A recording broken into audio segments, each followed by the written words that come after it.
بسم اللہ الرحمن الرحیم۔ السلام علیکم۔ آپ دیکھ رہے ہیں یوٹیوب چینل عام سی باتیں۔ عمران خان صاحب اس طرح فیصلے کیے جاتے ہیں۔ تحریک لبیک کے سربراہ علامہ سعد حسین رضوی نے بتا دیا۔ اس ویڈیو میں ہم اسی کے متعلق بات کریں گے۔ ناظرین کرام، 25 مئی کو عمران خان صاحب لانگ مارچ لے کر اسلام آباد آئے تھے، اور اس میں عمران خان صاحب نے اعلان کیا تھا کہ اگر 7 دنوں کے اندر حکومت نے نئے انتخابات کی تاریخ نہ دی تو پھر عمران خان صاحب عوام کی بہت بڑی تعداد لے کر اسلام آباد میں آئیں گے اور وہاں پر تب تک دھرنا دیں گے جب تک حکومت نئے انتخابات کا اعلان نہیں کرتی۔ تو ناظرین کرام، وہ 7 دن بھی گزر گئے مگر عمران خان صاحب نے دھرنے کی تاریخ کا اعلان نہیں کیا۔ اس کے بعد عمران خان صاحب نے ایک نیا ڈرامہ شروع کیا اور ہر جلسے میں یہ کہنا شروع کر دیا کہ اگلے جلسے میں وہ لانگ مارچ کے حوالے سے ایک اہم اعلان کریں گے۔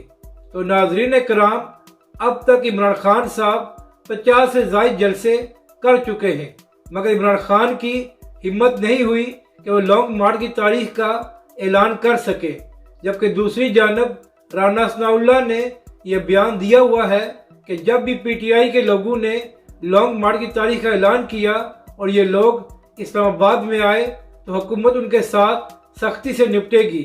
تو شاید ناظرین کرام، یہی وجہ ہے کہ عمران خان کی ہمت نہیں ہو رہی کہ وہ دھرنے کی تاریخ کا اعلان کر سکے۔ اور ناظرین کرام، یہاں پر اہم بات یہ ہے کہ چند دن پہلے تحریک لبیک پاکستان کے پرامن میلاد کے جلوس پر ہری پور میں حکومت کی جانب سے شیلنگ کی گئی اور تحریک لبیک کے جلوس کو آگے نہیں بڑھنے دیا گیا۔ جب یہ واقعہ پیش آیا تو اس وقت تحریک لبیک کے سربراہ علامہ سعد حسین رضوی لاہور میں مرکزی جلوس کی قیادت کر رہے تھے۔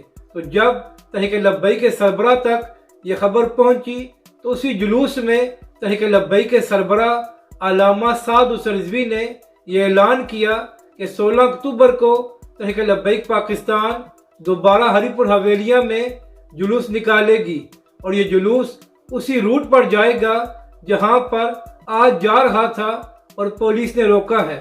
یعنی کہ تحریک لبیک کے سربراہ علامہ سعد حسین رضوی نے بغیر کوئی تاریخ دیے ہوئے اپنے اگلے لائحہ عمل کا اعلان کر دیا۔ تو عمران خان صاحب حقیقی معنوں میں لیڈر وہی ہوتا ہے جو بغیر کسی خوف کے اپنے فیصلے کرے، آپ کی طرح نہیں کہ جب تک کہیں سے اشارہ نہ ہو یا کہیں سے ریلیف نہ ملے تو آپ کی ہمت نہیں ہوتی کہ آپ لانگ مارچ یا دھرنے کا اعلان کر سکے۔ اپنی رائے کا ضرور اظہار کریں کہ آپ کو یہ ویڈیو کیسی لگی، اور ہمارے اس چینل کو بھی سبسکرائب کریں۔